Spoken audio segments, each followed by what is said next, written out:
Hi, welcome. My name is Joe Brown. I'm principal at Madison Middle School. And with me on this video is Mr. Trevor Rogers, who's the student success coach. But Mr. Rogers also handles some of the Title I information and the parent and family engagement activities. So before we get going, Mr. Rogers, do you want to say anything?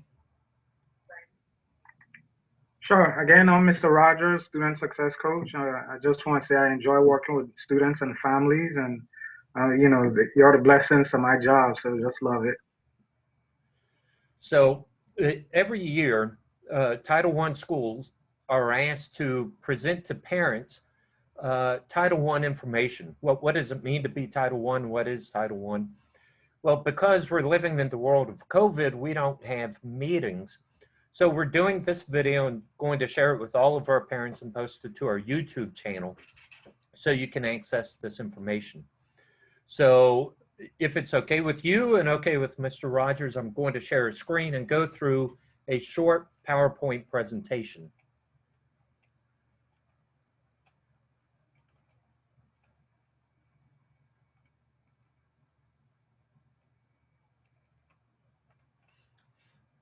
So you can see this is the annual Title I meeting. And so what we'll talk about just for a few minutes is what is Title I.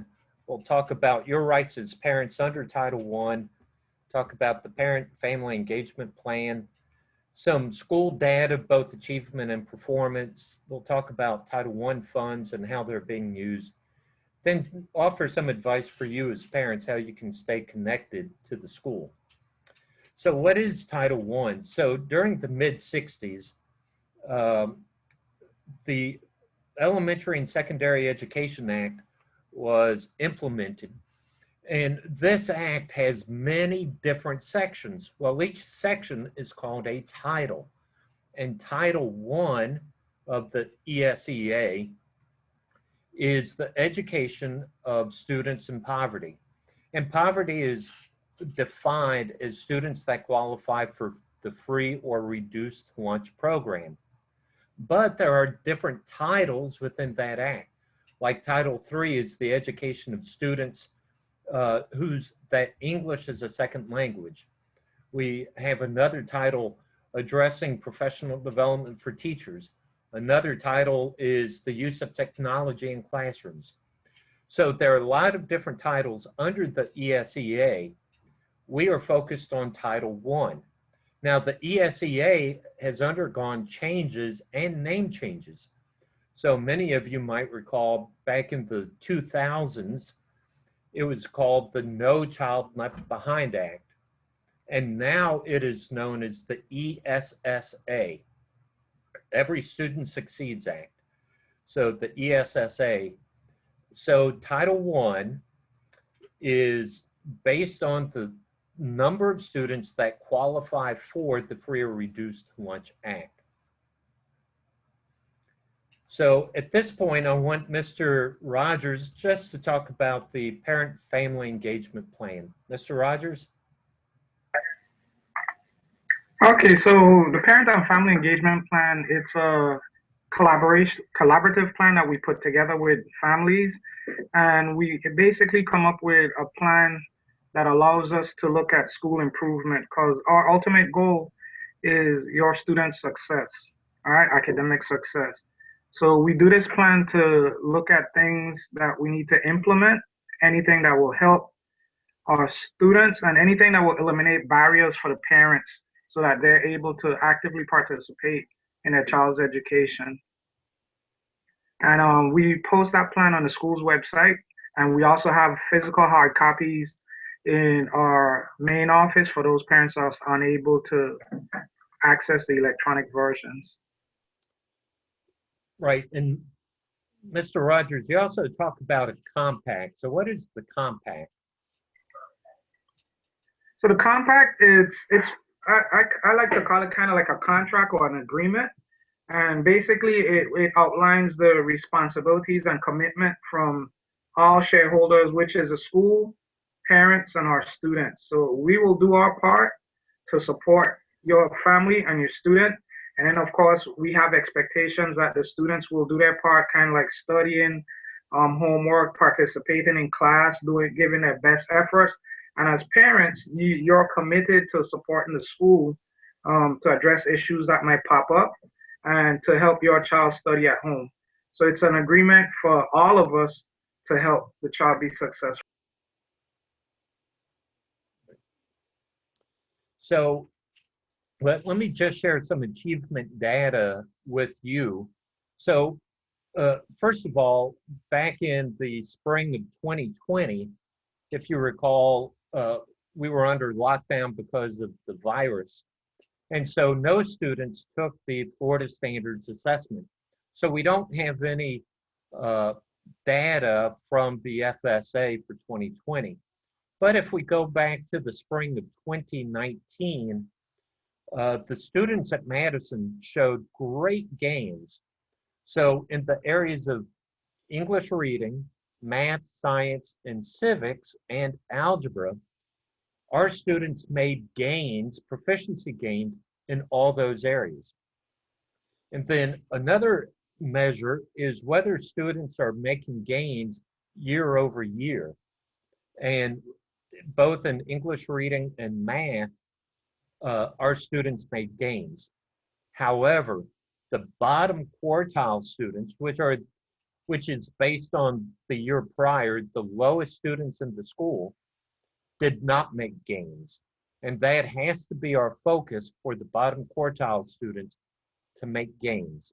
And in fact, the bottom quartile students have to outgain the rest of the population just to catch up. And then that's the achievement data on tests, but we also have performance data. And what we look at is both attendance and discipline. And you can see on this slide that our attendance improved from 94.8 to 95.6. And you may think, well, that's only a 0.8% increase. That's not a whole lot. However, when you multiply that 0.8 by 700 students over 180 days, it's a lot of days. We picked up more than 100 days of instruction just because of that slight improvement in attendance. And then you can see with the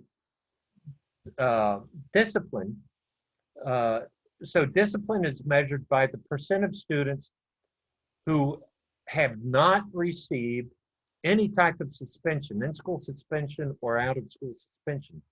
And you can see for last year, the 1920 school year, we had 88% of our students, total student body, did not receive any suspension at all. And that is very, very good. It speaks volumes about the quality of students we have at Madison. So Title I funds, again, funds are given to schools based on the number of students that qualify for the free or reduced lunch. And we have about 82% of our students that qualify. So we're given a certain amount of money for each student that qualifies. And for us this year, it comes out to about $281,000. Now we're using that money to pay for a reading coach to have here at school. That's Miss Snook. We have Mr. Rogers, who's the student success coach. And Mr. Rogers, he spoke a little bit about it, but he has a group of students that he tracks. Now, these students are assigned to him because they have struggled in the past, either academically, behaviorally, via attendance. And so Mr. Rogers works with these students, sets goals with these students, and stays on top to make sure they're doing what they need to do to be successful. And then we're using the rest of the money to buy classroom supplies, to offer professional development for our teachers. Now, with the Title I money, we have a certain set aside, and you'll see it's about $2,800 that has to be used for family and parent engagement. And families, parents, this is where we need your help. So Mr. Rogers, I want you to chime in and talk about how parents have a voice in how we use these funds. Okay, so parents, so we have what's called a project application survey, and this is basically a survey that we put out that allows you to give input on how we should use our Title One funds. So you can have input on anything as far as like trainings, staff changes, well, additions that you would like to see, or any events that would support kids and students. You know, there's been talk about we have after school athletics. There's been talk about transportation and possibly having an activity bus. That's something we could look at. You know, of course, you know, money is always the issue, but as long as it's things that parents need and would like, we will do our best to provide it. We just need that input to know what parents are looking for. Um, so another way you can help is by joining SAC, which is our School Advisory Council. And SAC, you are allowed to make more decisions related to school and student achievement. All these things go hand in hand. It's where we do that collaborative work as a team to support our kids and our school. And Mr. Rogers, talk about the Canvas Family Guide. And parents, I hope you're using Canvas because it's a great tool, online tool, for you to monitor the progress of your students and to keep up with their grades. Mr. Rogers? Sure. So Canvas is it's fairly new to us, and it's our mode of communication. The cool thing about it is it's a kind of think of it as like a one-stop shop where you can email teachers, ask questions, you can track your students, your children's progress with classes down to specific assignments, which is awesome. And it's all done in real time. So the minute you send a communication or ask a question, the teacher will have access to it. And we also post documentation, announcements, a whole lot of stuff. Canvas is just like the thing, you know, and getting comfortable with it, you know, the guide basically will walk you through step by step. And then uh, some important things for you to know, parents, is uh, every 9 weeks, every grading period, we have a parent-teacher conference night. This is an opportunity for you to visit with teachers about the progress of your student. And so we are now in the second 9 weeks, and so the parent-teacher conference is scheduled for Monday, November 30th from 4 to 6:30. Now, again, because of the virus, we do not have meetings at school. So like we did in the first 9 weeks, it will be via Zoom. So be sure to look for announcements from teachers as to when and how to access the Zoom conference. Also, if you have questions about Title I, if you have suggestions about how money can be spent and used, you can contact Mr. Rogers here at the school. It is the main number to the school, 272-3050, and Mr. Rogers is at extension 232. Now, there are some next steps. So in your email, you will receive a link to 2 separate surveys. Now, one survey, or each survey, very short, just about 10 questions. And so we ask you, just take a few minutes, complete each survey, because those surveys are important for us because they help guide the decisions we make at school to better serve our students and serve you, the community. Now, if you do not receive the email, that's critical because that means we do not have your email address in our system. So the emails will go out maybe later today, which is Friday, November 6th, or early next week. If you do not get it by, let's say, Veterans Day, be sure to contact the school so we can add your email address to our system. The Also, if you look in the show notes below to this video, there are links to other YouTube videos which explain Title I. There are two links. One is an explanation in English, and the other is an explanation in Spanish. And then also in the email is the Title I project application survey that Mr. Rogers just spoke about. So, oh, I did not mean to click out of that. Parents, I'm sorry.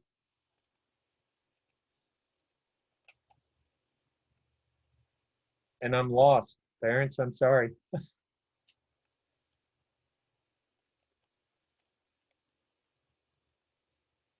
So, sorry about that, Mr. Rogers. Sorry about that to the viewing audience. Mr. Rogers, do you have any closing comments, any closing thoughts for our families? Yes, I'd just like to say thank you to the families for entrusting us to work with your kids. I mean, we treat them like our own. I mean, my kids went through the public school system and they had awesome teachers, and I hope we can be just as awesome for you. We're here, I believe in a village concept. It takes a village to raise a child. And I think together we can do it all and just have the best future for our kids. And again, thank you, parents. Thank you, Mr. Rogers. Thank you for viewing. Again, if you have questions, please reach out to the school, reach out to Mr. Rogers. Stay safe.